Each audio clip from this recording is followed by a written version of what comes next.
What's up mga bossing at idol ko? Nandito po tayo ngayon sa Gatchalian mga boss. Ito na po yung Toyota Rush. Actually yung bumili nito, yung father ni Sir Jay.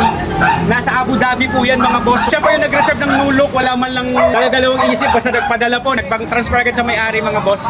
Salamat po Sir Bong. Sir Bongbong sa tiwala mo sir. Nasa Abu Dhabi. Shoutout sa mga taga Abu Dhabi dyan. Ito na po ngayon sir. Ano pong masasabi niyo sa unit? Na-surprise ka ata ni father mo. Siyempre, surprise ako. Kasi dream ko rin po talaga magkaroon ng sarili kong car. So, Ay, at least Nice yung one. dream come true sir. sabi ko lang po sa unit na nakuha ko, siyempre, happy ako kasi in good condition po siya. May gusto po akong i-shoutout sir. Yung father niyo po nasa Abu Dhabi. Siyempre, Bakit yung tatay ko po, gusto ko po pasalamatan yung tatay ko kasi siya po yung nag-sponsor dito sa akin.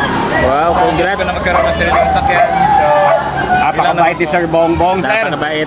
Sana all, ganun ang father. Salamat din po sa tiwala sir. Enjoy niyo po yung bago niyong ride. thank you. Sa mga kababayan natin naghahanap ng second hand cars dyan, J-Cat Skill Vlogs po, legit tayo 100%.